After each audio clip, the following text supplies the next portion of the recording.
श्राद्ध पक्ष या पितृपक्ष के 16 दिनों में हिंदू समाज अपने पूर्वजों के आत्माओं की शांति की पूजा पाठ करते हैं। लेकिन रतलाम में एक समाज सेवी जो हर वर्ष लावारिश सैकड़ों शवों का वारिस बनकर उनका विधि विधान से अस्थि कलश यात्रा निकालकर हरिद्वार जाकर सभी का तर्पण करवाते हैं। ये कार्य रतलाम के सुरेश तंवर बीते 25 सालों से करते आ रहे हैं।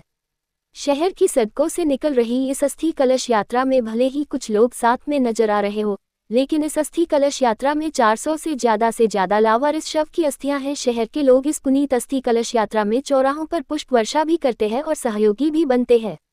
दरअसल पूर्व वर्ष में जितने भी लावारिस शव मिलते हैं और उनका अंतिम दाह संस्कार करवाना हो तो वह उस लावारिस शव के वारिस बन जाते हैं, और पूरे वर्ष में जितने भी ऐसे लावारिस शव जिला अस्पताल या जिले से जहां भी मिलते हैं उन्हें कानूनी प्रक्रिया पूरी होने के बाद सुरेश तंवर खुद अपने खर्च से अंतिम संस्कार विधि विधान से करवाते हैं और शव की अस्थियों को कलश में रख लेते हैं और श्राद्ध पक्ष में सभी अस्थियों को एक विशाल कलश में लेकर एक सम्मान वाली शव यात्रा की तरह इस अस्थि कलश की यात्रा निकालते हैं। हरिद्वार में तर्पण के बाद रतलाम आकर मृत्यु उपरांत किए जाने वाले कर्मकांड भी करवाते हैं, यानी वह लावारिस शव को समाज में एक वारिस होने का स्थान देकर उनको आत्मा को शांतिपूर्ण मुक्ति देने का अद्भुत सेवा कार्य करते हैं। इनकी कोई समिति नहीं है, जो भी इनके साथ इनकी सेवा कार्य में सहयोग देने शामिल होना चाहते हैं वो खुद शामिल हो जाते हैं। सुरेश तंवर को इस कार्य की प्रेरणा भी अपने घर में हुए घटनाक्रम से मिली। उनके भाई सालों पहले उन्हें छोड़कर सहाक गए, ऐसे में उन्हें चिंता हुई कि यदि भाई के साथ कोई अनहोनी हुई तो उसे देखने वाला कौन होगा, और इसी प्रेरणा से हाल लावारिस को अपना मानकर ये सुरेश तंवर हर लावारिस शवों के खुद वारिस बन जाते हैं।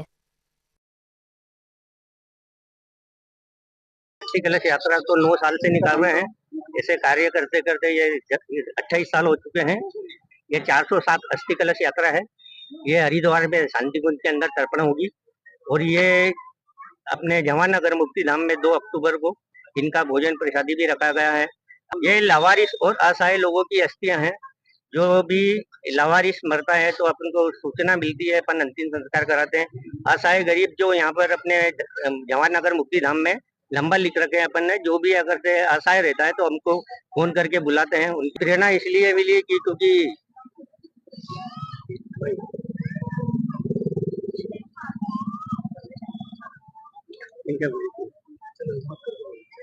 वाले भाई ने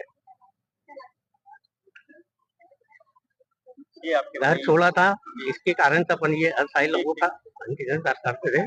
समाज को भी मिलजुल कर ऐसे पुनीत कार्य में जब तंवर जी इस प्रकार से पुनीत कार्य करे तो समाज को भी अग्रसर होकर इसमें अपनी सेवाएं प्रदान करनी चाहिए और विधिवत रूप से कर रहे। इससे बड़ा पुण्य कार्य शायद देखने को कहीं भी नहीं मिलेगा।